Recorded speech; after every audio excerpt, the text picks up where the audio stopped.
Very sorry about the non-video this week. We had some technical difficulties. We are hoping to get it fixed by next week, but for this week, it's just going to be audio only. I run with a silly little MacBook Air, and Streamlabs doesn't really work well with that. So Randy's getting a new computer. Hopefully next week we can get you some video, but for now you'll have to listen to our great, great voices.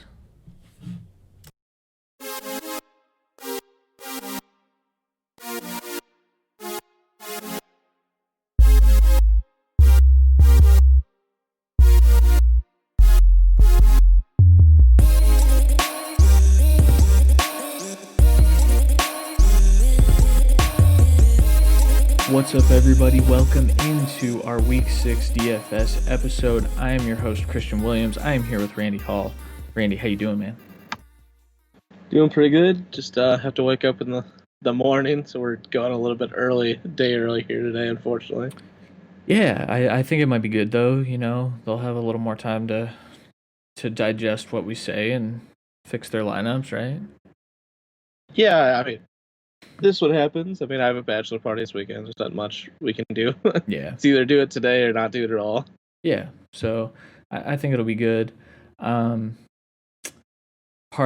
if I look like I'm not talking right. I have a wisdom tooth growing in, and it hurts. So if I start slurring my words, Randy will kick me out, and he'll take over. I don't think either of those things are going to happen, but we can move on. I don't think so either. Before we get started, if you guys don't follow us on Twitter, we are at the Cut FFB. Go look on there. We posted about we're looking to add some writers, whether that's fantasy, NFL draft, even DFS, which wasn't in the tweet.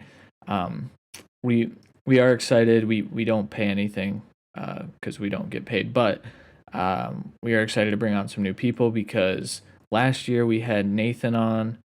He was actually able to get a job with Awesemo, which is one of the best DFS sites. So he credited our site for that. So we're hoping to do the same for someone else that's interested in writing for fantasy football or NFL draft content. So hit us up, DM us there, reach out to us, and we'll get you set up. We will require like a writing sample of some sort, but we're excited.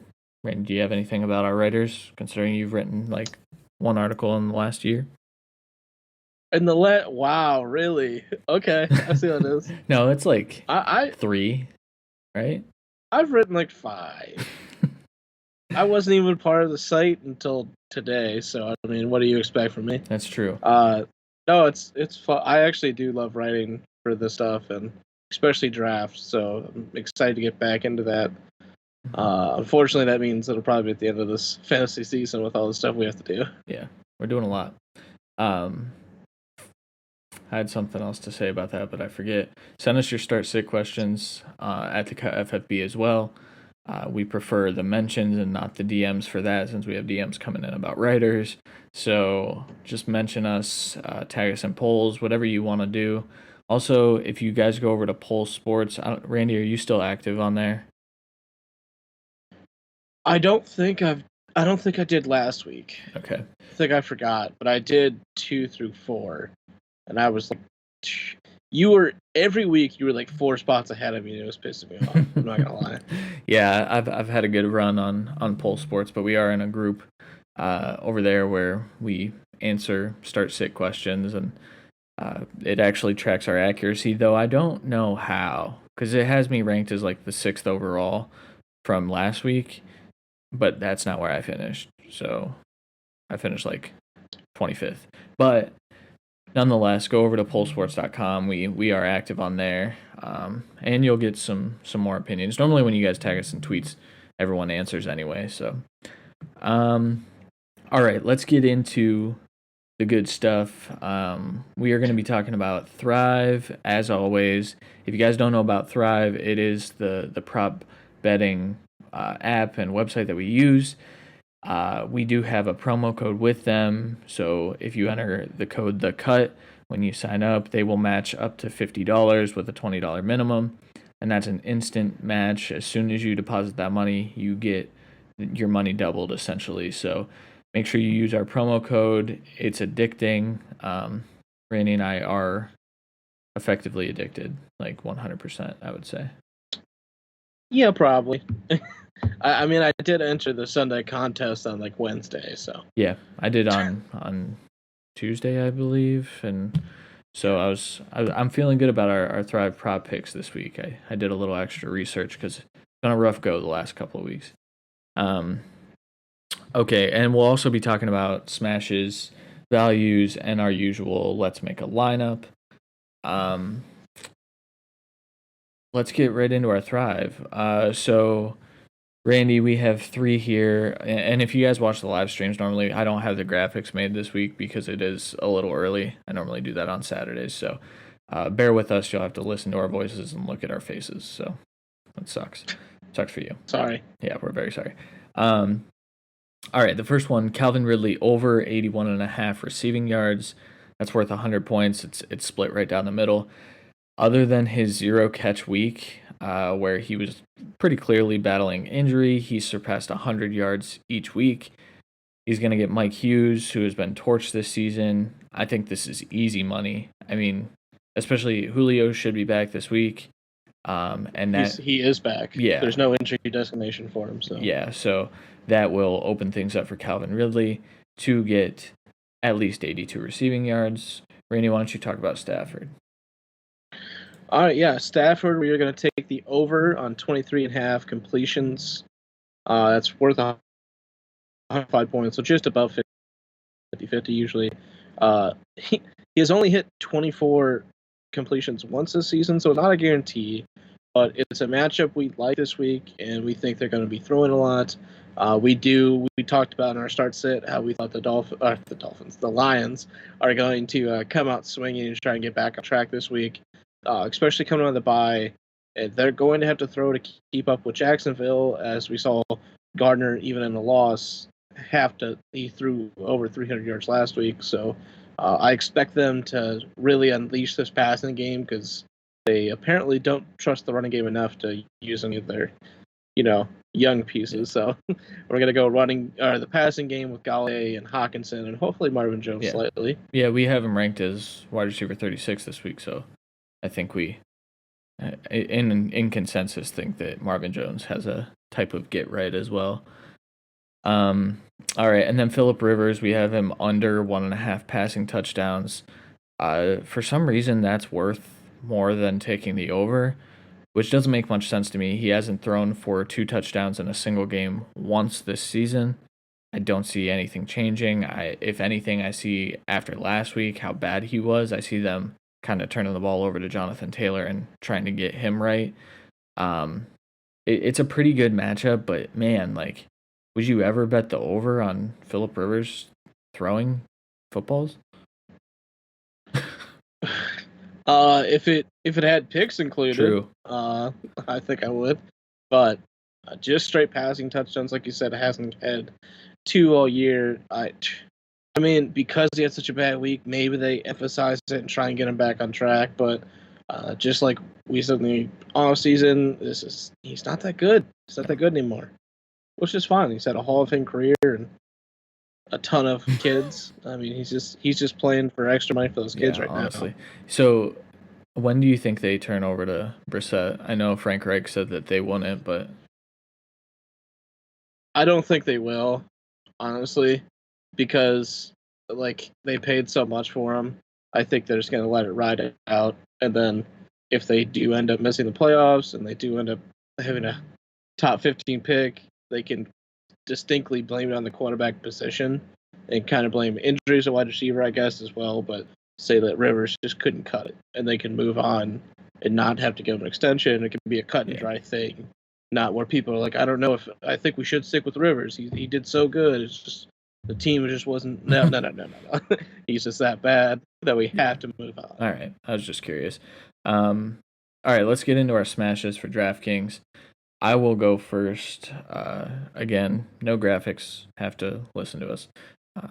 So, quarterback Kirk Cousins this week, 6,100. Sean talked about how he was just 1 week early on his starts. I actually chose two of them here for my smashes this week. They get the Falcons. The Falcons really are atrocious. Um, I do think that if the Falcons defense is going to have a good game, it could be against Kirk Cousins. But at 6,100, like Kirk Cousins and Adam Thielen specifically are in a ton of my lineups this week.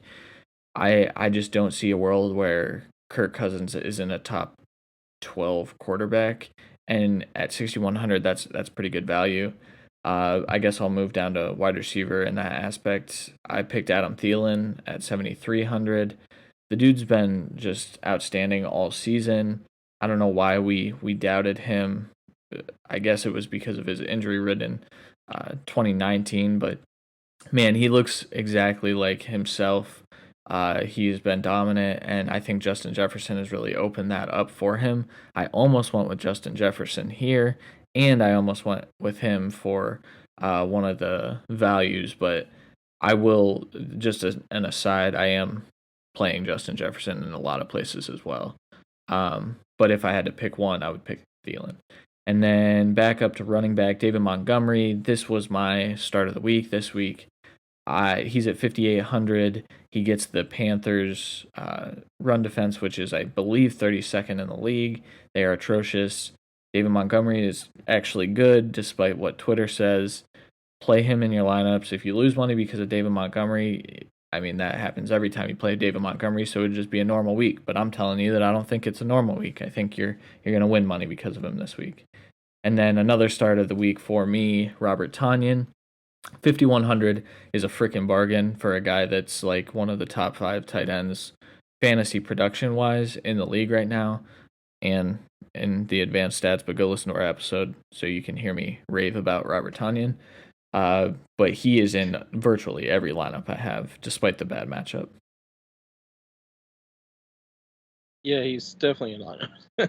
I think you have to be. All those are solid to me. I mean, obviously Montgomery has the best running back matchup in football. On the other side, Cousins and Thielen should be able to kind of kill the game, as well as Jefferson on the other side. So, I mean, and me and you have been kind of on the Tanyan train here, so I'm with you. Rolling into my smashes, I'm going with my start of the week at quarterback, Big Ben Roethlisberger. The Browns' rush defense, somehow with this linebacking core, has actually been pretty good. The pass defense is, I think, 27th in the league right now. And it's basically just Denzel Ward out there at this point. I think he's going to avoid Denzel at all costs, so that may be bad news for Juju slightly. But I mean, everyone else can be picked on in this Browns secondary, unfortunately. And I think he has a huge week. I think he throws over 30 times, gets the 300 mark. Bonus here and a couple touchdowns. Running back, I'm going to go to James Robinson. My actual start of the week this week was Alexander Madison, but he's actually priced higher than Robinson this week, which I do think is just straight rude for how good Robinson has been this year. I think he comes back after somewhat of a dud week, maybe low ownership because of that, and kind of kills it. Wide receiver, I'm going Calvin Ridley. We talked about the over already. I think he absolutely explodes this week with Julio back. I think just like week one, there's a chance they both go over 100 yards. I think that's just plain simple there. And then TJ Hawkinson, my start of the week at tight end, and my smash here. He's just a little bit higher than Robert Tanya, but has a little bit more defined role so far. Tanya only has one really explosive week and a couple other pretty good weeks, where Hawkinson hasn't really had the explosion, but he's had good weeks every week. This is probably the second best matchup for tight ends in Jacksonville. They've given him a touchdown the last 4 out of 5 games. They even gave one up to a backup tight end in Fells last week. I think it's coming full swing for Hawkinson this week to get you a good value. I'm all in on that. Obviously, I think, like we said at the top of the show, I think the all pass catchers, and I would even include DeAndre Swift in that, are going to benefit this week for the Lions. And then moving into our values, so it's crazy. Ryan Tannehill is only $200 cheaper than my smash Kirk Cousins, but he is my quarterback value of the week. Listen, man, Ryan Tannehill has been elite, and it doesn't matter what defense he's going against. I mean, he's been fantasy relevant now for a year and a half.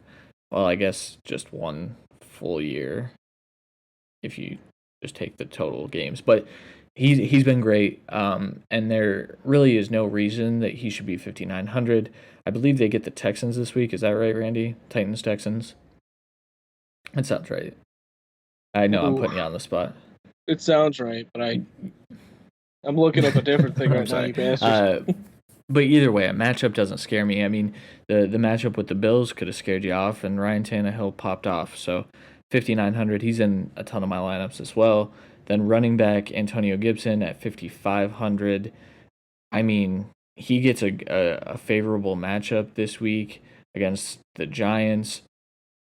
And ultimately, I think I saw this morning that Sadiq Charles has taken over the left guard role, which is going to be very, very good for Antonio Gibson. Sadiq Charles was a good tackle, and I assume that them transitioning him to guard means that he can be a very, very good guard. It's going to be his NFL debut, so it might be a little rocky, but I think it's only going to open things up for Gibson, and they get Scherf back this week. So, I mean, he almost became my smash when I heard that. Then Jerry Jeudy at 5,500. This one was kind of a surprise to me because I just couldn't believe that Jerry Jeudy was that cheap. I will say, a little nervous about that game being played. I know the NFL said that the plan is to play it. I'd still monitor that and listen. Don't set your lineups tomorrow and not check back Sunday morning because you can't do that in any form this year. So, but Jerry Jeudy at 5,500, he's got a good matchup. He's getting Drew Lock back. I think it sure seems that he will play, and that's going to be good news for him. And then tight end Eric Ebron, I believe that's Sean's start of the week, and that would be a nice little pairing to go with Randy's smash quarterback and Ben Roethlisberger. At 4,100, Ebron is like almost. Yeah, I mean, he almost became my smash at tight end too, because that's just an absurdly low price point for him, especially against the Browns defense. I think, like we talked about on the episode, it should be Malcolm Smith, who doesn't scare me at all, and it might be Mac Wilson, but also doesn't scare me. Browns defense is bad, so I'm playing Ebron in a ton of places. Yeah, I'm with you. You kind of put yours in first, and it made my tight end value decision a little bit harder. Definitely a little bit more expensive than yours. So I'm with you on all accounts there. Jerry Jeudy does somewhat scare me, but with Lockback, I'm willing to take the ride. So moving into mine, I'm going for another guy that burned people last week, Joe Burrow at my quarterback position. Going against the Ravens defense, their offense looked helpless last week. Thankfully, they don't play the Ravens again. So, because of that, I'm perfectly fine with playing Burrow going up against the Colts, who just let Baker have his highest passing game of the year. I think Burrow may not be throwing 60 times, but I think he does throw 40 plus because that's kind of what this offense is geared towards. I think at 5,400, he's so cheap that I think he has a really good floor for you, and I think he has that boom week potential. I know Baker's 5,700 this week going up against the Steelers defense, so I definitely take the price drop for a guy that actually has a ceiling where Baker only really has a ceiling with touchdowns. Moving on to running back, I put Myles Gaskin. He had a really good week again last week. He has a good matchup again this week against the Jets, who, in fairness, are a decent run defense, but their defense as a whole isn't good enough to really focus. They didn't get Le'Veon Bell. That seemingly was up to Bell, not to the Dolphins, so I won't say that's a form of belief in Gaskin, but I think Gaskin's good enough to get the job done, especially with Howard and Breida somewhat picking up work here and there. But Gaskin's clearly the breakout guy there. I think at 5,400 is a good price. Wide receiver's a little tough. I thought a little bit. There's a lot of people around Jerry Jeudy's price that I think are really good value this week, but I wanted to go a little bit cheaper because I was going a little bit higher at tight end. So I went with Marquez Valdes-Scantling actually with Devontae Adams back. I know he was a little bit disappointing 2 weeks ago with his 8 targets, only 4 catches. I think he gets 8 targets again, but more than 4 catches this week. Adams will go off, but he's also going to take a lot of the coverage. I don't think Adams is getting 17 catches like he had the first week.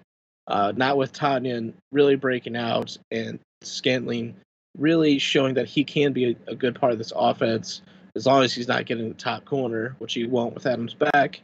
And then my tight end, like I said, a little bit higher priced. I went with Evan Ingram, who is Sean's honorary star of the week. It's just a great matchup. He's getting targeted like the top tight ends. He ran the ball in last week. I do think him and Daniel Jones are starting to become a pretty good duo. Slayton is doing really good on the outside, but that doesn't affect Ingram at all. Ingram's their red zone guy as well. I do have high hopes for him this week. I personally that scares me, just because he's getting the targets, but it's kind of like a better version of Logan Thomas. So far this year. Oh, I knew you were going to say that. I'm sorry. I think he could have a good week. I mean, I have him ranked, I think, top 5. So, but to be fair, that's because a lot of teams are on bye this week. So, but they're on bye for everyone, so it's a good play. All right, let's make a lineup, dude. Okay. It's how that exciting. Well, there's a lot of things we could do here. So normally we talk about it a little bit before. Do we want to? So last week we talked about the winning formula being the double wide receiver stack, opposing wide receiver, and the third wide receiver slot. Do we want to try that again? And if so, why are we playing Kirk Cousins, Adam Thielen, and Justin Jefferson? Or Matt Ryan, Julio, and Ridley, I guess. So I say we don't do it exactly that way. I say we do quarterback with wide receiver stack and a wide receiver back. So I think we do Matt Ryan, Ridley, and then Thielen or Jefferson. You would rather do Ryan over Cousins, though? That would be my only question. I mean, Ryan's had a couple bad weeks here. But, with Julio back. When he played Dallas and Seattle with a game and a half of Julio, he had 27 plus points. That's fair. So he's playing a really bad defense again this week. And that 300-point bonus, there's no chance Kirk Cousins get that, in my opinion.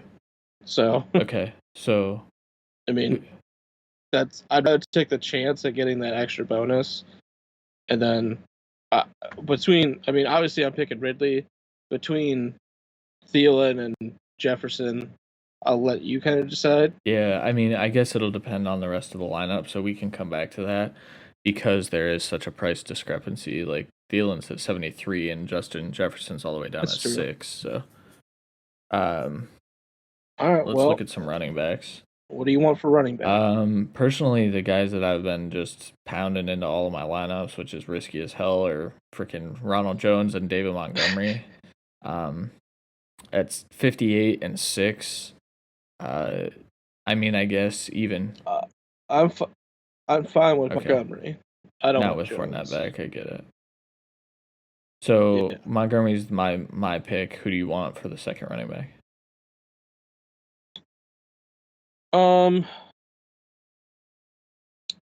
Because we're gonna go a Vikings receiver, I'll say steer off Madison. But I mean, this is gonna sound kind of cheesy from what we just did, but why not James Robinson? I'm definitely down. Going up against Detroit, who's the 31st run defense right now. Yeah, I don't think we have to make this too hard. I think taking the 32nd matchup and the 31st matchup, that would be good. And I think that's going to give us the ability to toss Thielen in, personally. But we can. Yep. I already put him in, man. So defense. And I don't know about your opinion on defense. Bengals at 21. Yeah, absolutely. That's a smash for me this week. At 2,100 going against the Colts, who we don't think Rivers is throwing 2 touchdowns. He has a greater chance of throwing 2 picks. And the Bengals got absolutely destroyed last week, and they still scored 3 points defensively. Yeah, they would need 40, like 5 points, like around 5 points this week. I mean, 5 points we'd be happy with. Yeah. But even if they scored 3, they wouldn't hurt us. All right, so right now, Matt Ryan, David Montgomery, James Robinson, Calvin Ridley, Adam Thielen, Bengals defense, 3 spots to fill, 4,500 per. I would love to knock out this tight end. Okay, well, where we go? Hawk or Tanyan? Yeah. Or Jonnu. I mean, we're not ignoring Jonnu. I don't know why he's priced so low, man. That he's below Mike Gesicki this week. What? Like, yeah, I don't understand. Because Gesicki had what, 14 points? I would say, yeah. Why don't we roll Jonnu? You know me. All right. He's in between of the two tight ends we picked.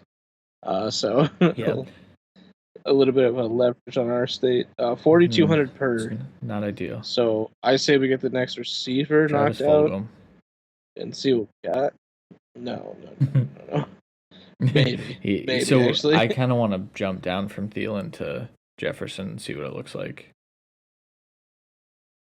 Why don't we see? Well, because if we went Fulgham, we'd have 4,000, which would give us nothing really. I mean, best case score P. Ryan. Gross. Absolutely not. Absolutely. Nyheim Hines is 4,000 this week. Well, I'll keep. Nyheim Hines 4,000 this week. Hasn't done shit, but. All right, we'll switch in to Justin Jefferson. That gives us 4,850 per person. So do we still want to go Fulgham with Deshaun Jackson and everyone else out? Or MVS or N'Keal Harry or Tim Patrick? I was thinking, or even jump up a little bit. So Preston Williams at 47. I know you said you want to stay away from him a little bit this week after last week, but I guess if you think that Gaskin is going to have a pretty good game, would you want to still stay away from Preston? I just want to see it happen twice, man. He's got the talent. He just needs the targets. All right. I think it's between, I guess I'll say T. Higgins, MVS, and N'Keal Harry, and Fulgham. But the thing with N'Keal Harry, while he should get a decent amount of targets with Cam back, I don't like Edelman this week because I don't think they're going to be throwing a lot down the stretch. So Fulgham, if we put Fulgham in, that leaves us 5,300, which would leave us Lev Bell, T.J. Hawkinson, or we drop down to 52 with Chenault or Chase Claypool. And I think Claypool is probably a better option, but Chenault's more. If we needed a for sure guy, I say Chenault. But if we're looking for boom, so I guess it has to be Claypool. We need to adjust our rankings, by the way. Yeah, slightly. Okay, so basically, do you want Fulgham, Tim Patrick, and N'Keal Harry? Yeah, I mean, I guess that still gives us the option with Claypool in. I mean, Fulgham is riskier, I will say, but I also think... Especially going up against the Ravens. Yeah, but is he gonna... I guess it's more a lack of belief in Carson Wentz. Because that's gonna suck. I mean, they run like cover 6 and he's gonna be confused as hell. I think he's getting at least 6 targets. I think that's minimum. Let's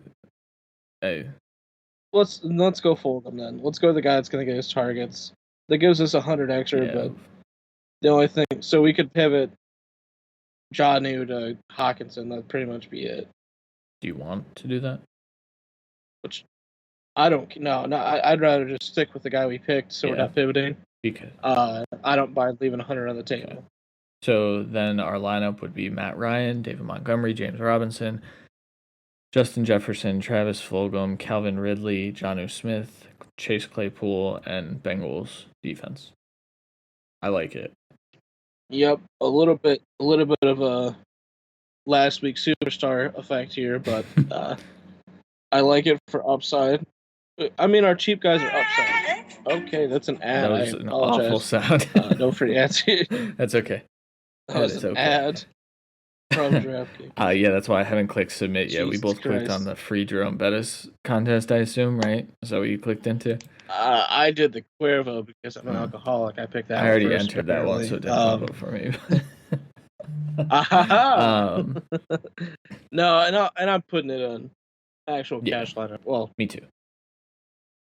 Spending money in lineups, not cash. I guess I can't say that. All right, man. I mean, I like the lineup. I think if Deontay was playing, this lineup would suck. But he's not, so it doesn't. So.